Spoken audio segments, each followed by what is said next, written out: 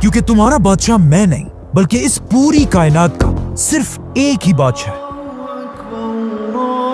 और मेरा ये तख्त कोई तख्त नहीं, तख्त भी सिर्फ अल्लाह का ही है। ये सब तो सऊदी के अंदर हो रहा था, लेकिन सऊदी अरब के बाहर भी फैसल आहिस्ता आहिस्ता एक इंटरनेशनल लीडर बन रहा है। Her Majesty warmly welcomed the dignified Middle Eastern ruler. क्योंकि जैसे ही फैसल बादशाह बना, उसके कुछ ही अरसे बाद एक बहुत बड़ी जंग शुरू हुई, Pakistan versus India. Why the Indians are so anxious to precipitate this war? जिसमें फैसल ने पाकिस्तान को फुल सपोर्ट किया और पाकिस्तान की फौज की मदद के लिए सस्ता तेल भेजने लगा, जिससे पाकिस्तान और सऊदी एक दूसरे के बहुत ही करीब आने लगे। और सिर्फ यही नहीं, बल्कि पाकिस्तान और इंडिया की जंग के बाद एक और जंग भी हुई, इजराइल और अरबों की जंग। Arab states went to war with the Israelis. अब इजराइल के साथ पहली जंग में फैसल के बाप अब्दुल अजीज ने फलस्तीनियों की कोई मदद नहीं की थी, लेकिन अब जब फैसल सऊदी अरब का बादशाह था, उसने अपनी 20,000 की फौज के साथ फलस्तीन और अरबों की मदद की। लेकिन फैसल की बहुत कोशिश के बाद भी अरब इजराइल से ये जंग हार गए, और इतनी बुरी तरह से हारे कि इस जंग के बाद इजराइल का साइज 3 गुना बढ़ गया। इजराइल से ये जंग बुरी तरह हारने के बाद कहा जाता है फैसल को इतना दुख हुआ कि किसी ने भी इस हार के बाद फैसल को कभी हंसते हुए नहीं देखा। और फैसल हर टाइम सिर्फ एक ही टेंशन में था कि किस तरह अब इजराइल से बदला लिया जाए। इजराइल ने इस जंग में जिन मुसलमान मुल्कों को तबाह किया था, फैसल ने अपने खजाने से उन सारे मुसलमान कंट्रीज को दोबारा अपने पैरों पर खड़ा किया। और यहाँ से फैसल पूरी दुनिया से फाइटर जेट्स, टैंक्स और वॉर शिप्स खरीदने लगा, ताकि सऊदी फौज को ताकतवर बनाकर फैसल इजराइल से बदला ले सके। अब जब फैसल इजराइल से बदला लेने की प्लानिंग कर रहा था, अचानक दुनिया में एक ऐसा वाकया हुआ जिसने पूरी दुनिया को हिला कर रख दिया। एक दिन एक क्रिश्चियन आदमी ने यरूशलेम में मुसलमानों की तीसरी सबसे होली साइट मस्जिद अक्सा को आग लगा दी, जिससे पूरी दुनिया के मुसलमान इजराइल के खिलाफ खड़े हुए।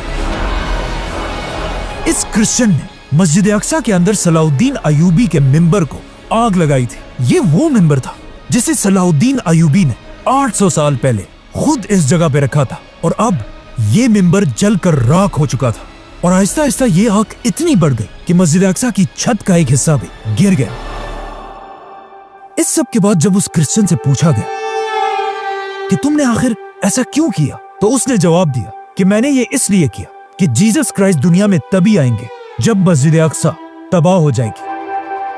लेकिन अब इजराइल की हुकूमत की डिठाई देखे कि मस्जिद अक्सा को आग लगाने के बाद भी इजराइल की अदालत ने इस आदमी को कोई सजा नहीं दी और कहा कि यह आदमी कोई टेररिस्ट नहीं बल्कि एक पागल है। लेकिन अब अगर यही सब किसी मुसलमान ने किया होता तो पूरी दुनिया ने मिलकर उसे टेररिस्ट कहना। Islam does not deserve to call itself a religion of peace. Islam is not a religion of peace. मतलब हमारा टेररिस्ट और तुम्हारा टेररिस्ट पागल। अब जब इस आदमी को कोई सजा नहीं मिली, पूरी दुनिया के मुसलमान हर जगह इजराइल के खिलाफ प्रोटेस्ट करने लगे और सारे मुसलमान इस वक्त दुनिया में सिर्फ एक ही लीडर की तरफ देख रहे थे, सऊदी अरब के शाह फैसल। तो अब ये सब देखकर फैसल ने पूरी दुनिया के मुसलमान लीडर्स को एक जगह जमा होने का हुक्म दिया और इसी कॉन्फ्रेंस में एक इस्लामिक ऑर्गेनाइजेशन बनाने का ऐलान हुआ जिसका नाम था OIC, जिससे ऑफ कोर्स फैसल मुसलमान दुनिया का सबसे बड़ा लीडर बना। अब फैसल को मौका मिल चुका था कि वो पूरी दुनिया के मुसलमानों को इजराइल के खिलाफ यूनाइट करे। तो अब फैसल मुसलमान लीडर्स के साथ मिलकर इजराइल पर हमले की प्लानिंग करने लगा और अचानक 1973 में यहूदियों के सबसे बड़े फेस्टिवल योम किपुर के दिन अरब फौजों ने इजराइल पर सरप्राइज हमला कर दिया।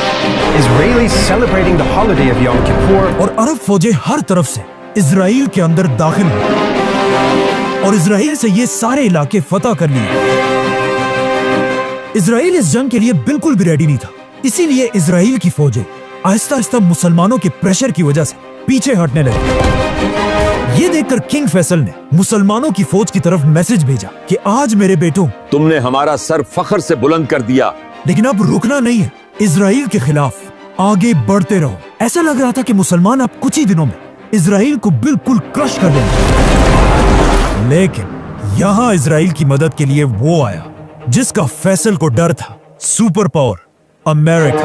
The United States has stood by the side of Israel. अरब की फौज से डरकर इजराइल की प्राइम मिनिस्टर ने अमेरिका से मदद की भीख मांगी और अमेरिका से रिक्वेस्ट की कि फौरन हमें $1 बिलियन की एड भेजी जाए, जिस पर अमेरिका ने जवाब दिया कि $1 बिलियन नहीं, ये लो $2 बिलियन और जाकर इन अरबों को सबक सिखाओ। इसके साथ अमेरिका ने इजराइल को फाइटर जेट्स, टैंक्स और मशीन गन्स भी भेजी और अमेरिका की इस मदद से इजराइल दोबारा अरब फौजों को पीछे धकेलने लगा। अब जब इस सब का मुसलमानों के लीडर किंग फैसल को पता चला, इस वक्त मुसलमानों का लीडर किंग फैसल अपने ऑफिस में बैठा हुआ था जब उसे अमेरिका की इस बदमाशी का बताया गया। फैसल को अमेरिका की इस हरकत पर इतना गुस्सा आया कि फैसल ने उसी वक्त अपना फोन उठाया और कहा फौरन ऑयल मिनिस्टर को मेरे सामने हाजिर किया जाए। जैसे ही ऑयल मिनिस्टर फैसल के पास पहुंचा, उस वक्त रात के 8 बज रहे थे और इनकी मीटिंग शुरू हुई। लेकिन ऑयल मिनिस्टर ने फैसल से कहा कि सऊदी के सारे टीवी चैनल्स 9 बजे बंद हो जाते हैं, तो अगर आपने कोई फैसला करना है तो अभी इसी वक्त करना होगा। जिस पर फैसल ने थोड़ा सोचा और कहा, लिखो, मैं सऊदी अरब का बादशाह फैसल बिन अब्दुल अजीज ये हुक्म देता हूं कि अमेरिका के तरफ भेजे जाने वाले सारे ऑयल को रोक दिया जाए और आज के बाद अमेरिका को अरब की तेल का एक खतरा भी नहीं मिलेगा। अरब में जिसके पास भी ऑयल था, उन सब ने फैसल के हुक्म पर लब्बैक कहा और अमेरिका की तरफ तेल भेजना बंद कर दिया। और अमेरिका खत्म, बाय बाय, टाटा, गया। क्योंकि अमेरिका अपना 80% ऑयल अरब कंट्रीज से खरीदता था। यह अमेरिका के लिए इतना बड़ा धचका था कि वर्ल्ड वॉर 2 के बाद अमेरिका की इकोनॉमी इतनी तेजी से कभी नहीं गिरी थी। लेकिन फिर भी अमेरिका ने अपने दोस्त इजराइल का साथ नहीं छोड़ा और अमेरिका की मदद से इजराइल अरबों से ये जंग जीत गया। जिसके बाद ऑफ कोर्स अमेरिका ने फैसल से कहा कि अब जंग खत्म हो चुकी है, तो अब ऑयल की ये पाबंदी खत्म कर दो। लेकिन फैसल इतना गुस्से में था कि उसने कहा, नहीं, जब तक तुम इजराइल को सपोर्ट करोगे तब तक मैं तुम्हें तेल नहीं बेचूंगा। और यहां से फैसल ने अमेरिका बल्कि पूरी दुनिया को अपनी असल ताकत दिखाई। फैसल ने अरब ऑयल को एक वेपन में बदल दिया, जिससे अमेरिका की इकोनॉमी बिल्कुल टूट गई। अमेरिका में लोगों के पास गाड़ियां चलाने के लिए भी तेल नहीं था, बल्कि पेट्रोल स्टेशंस पे बड़ा बड़ा लिखा होता था कि तेल को छोड़ो, गॉड को याद करो। और अमेरिका जैसी सुपर पावर कंट्री में पहली बार लोड शेडिंग और ब्लैकआउट्स होने लगे और लोग दोबारा कैंडल्स और लकड़ियां जलाने लगे। अमेरिका में 5 लाख लोगों की जॉब्स चली गई। और सबसे बड़ी बात यह थी कि जिस साल फैसल ने अमेरिका पर पाबंदी लगाई, उस साल अमेरिका का सबसे बड़ा फेस्टिवल क्रिसमस मनाया ही नहीं गया, बल्कि क्रिसमस की रात को, जो हमेशा लाइट से भरी होती थी, इस बार पूरे अमेरिका में सिर्फ और सिर्फ अंधेरा था। फैसल की ताकत का अंदाजा सिर्फ वेस्ट में अमेरिका को नहीं बल्कि ईस्ट में जापान को भी हुआ, और जापान में कहा जाने लगा कि एटम बॉम्ब के बाद फैसल की पाबंदी जापान के लिए सबसे बड़ा क्राइसिस था। अब जब अमेरिका के हालात बहुत ही खराब हो गए, अमेरिका के बर्दाश्त की हद खत्म हो गई और अमेरिका में सीक्रेट मीटिंग्स होने लगी, जिसमें अमेरिकन ये प्लान करने लगे कि अगर फैसल ने ये पाबंदी खत्म नहीं की तो अमेरिका अपनी पूरी ताकत के साथ फैसल के सऊदी अरब पर हमला कर देगा और उसे हटाकर किसी और शहजादे को तख्त पर बिठा देगा। जब फैसल को अमेरिका की इस प्लानिंग का पता चला, उसने अमेरिका को क्लियर मैसेज भेजा कि अगर तुमने मुझ पर हमला किया तो मैं अरब के सारे तेल के कुओं को आग लगा दूंगा।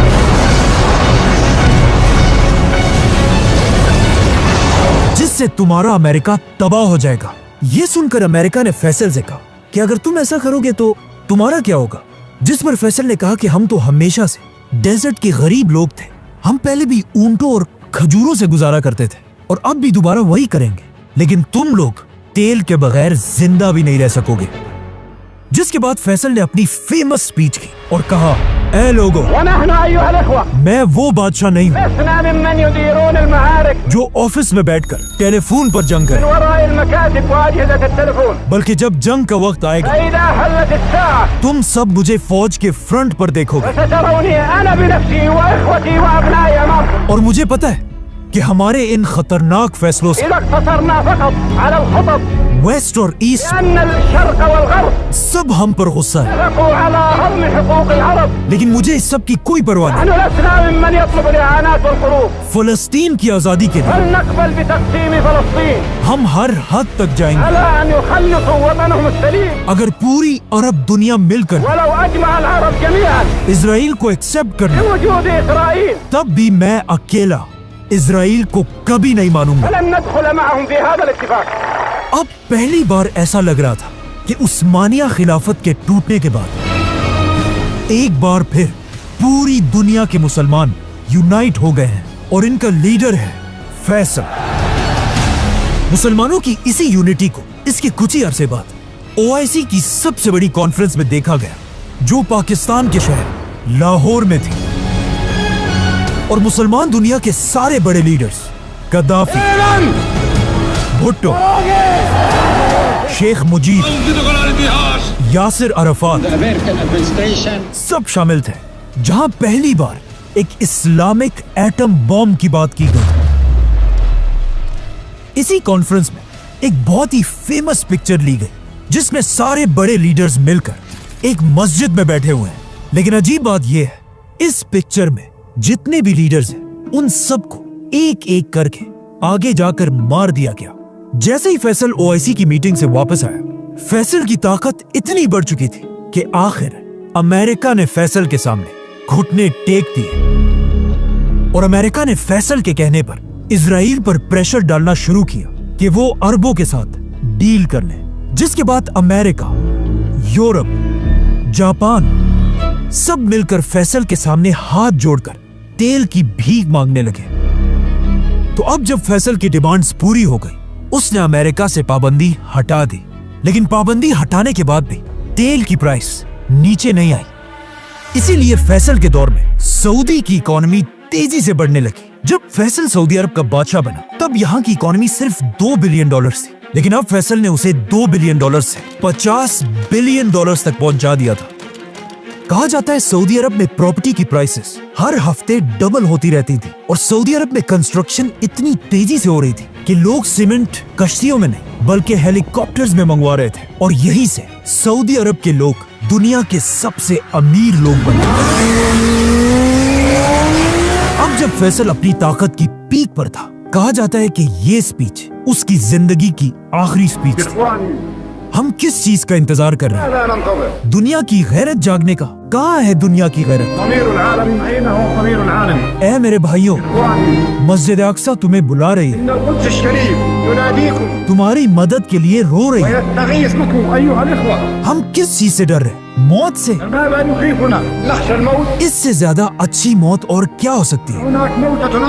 जो अल्लाह के राह में लड़ते हुए आए।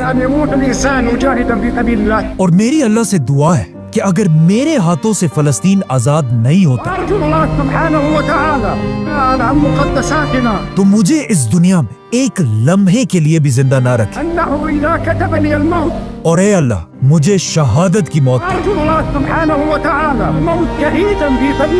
और इसके कुछ ही अरसे बाद जब फैसल एक मजलिस में बैठा हुआ था, एक आदमी ने फैसल को गोली मार दी। लोग शाह फैसल को उठाकर हॉस्पिटल लेकर गए। जहां कहा जाता है फैसल के आखिरी अल्फाज ये थे कि मैं अपने कातिल को माफ करता हूँ। फैसल की शहादत की खबर पूरी दुनिया में आग की तरह फैली और हर तरफ लोग रोने लगे। और दुनिया के सारे लीडर्स फैसल के जनाजे के लिए सऊदी अरब पहुंचे, जिसके बाद बादशाह फैसल की नमाजे जनाजा पढ़ाई गई। जब फैसल को दफनाने के लिए ले जाया जा रहा था, लोग उसकी गाड़ी को घेर कर चीख चीख कर रो रहे थे। और ये सारा कुछ उसी टीवी चैनल पर दिखाया जा रहा था जिसे फैसल ने शुरू किया था। और एंकर रो रो कर कह रहा था कि आज पूरी उम्मत मुस्लिमा का बाप मर चुका है। और इस तरह बादशाह फैसल को दफना दिया गया। अब जिस आदमी ने फैसल को मारा था वो कोई और नहीं बल्कि फैसल के अपने भाई का बेटा था। इसीलिए जब वो गन लेकर शाह फैसल की तरफ जा रहा था, किसी ने उसे नहीं रोका, क्योंकि वो खुद भी एक शहजादा था।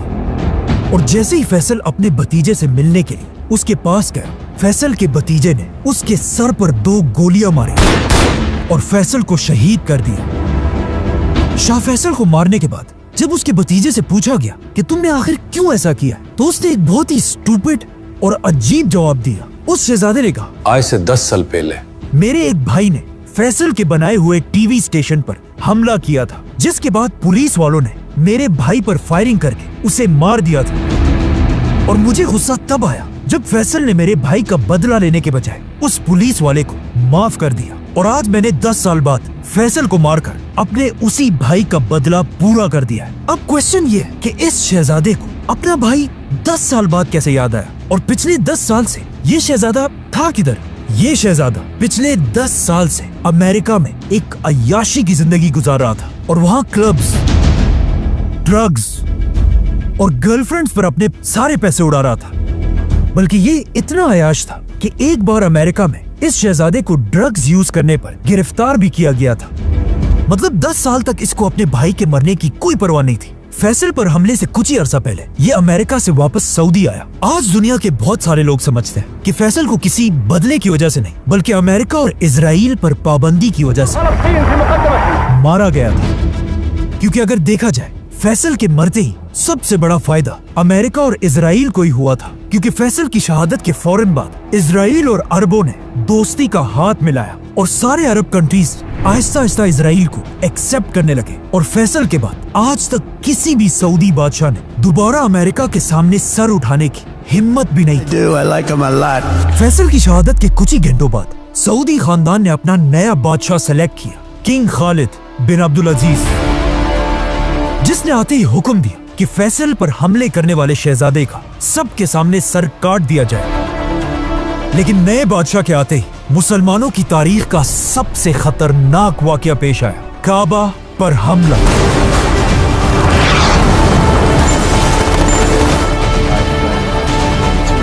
सब्सक्राइब। तो ये थी हमारी आज की वीडियो। एक बहुत ही अच्छी वीडियो है, बहुत ही अच्छी तारीख, ऐसी तारीख है कि जिसके बारे में हम सबको पता होना चाहिए कि हमारी तारीख में ऐसे भी लीडर आए थे। आज फलस्तीन को ऐसे लीडरों की जरूरत है, आज गजा को ऐसे लीडरों की जरूरत है। लेकिन अब ऐसा नहीं हो सकता, क्योंकि अब हम गुलामी की जंजीरों में जकड़े जा चुके हैं ना। इसलिए अब मुश्किल है कि ऐसा लीडर हमारे अंदर आए कोई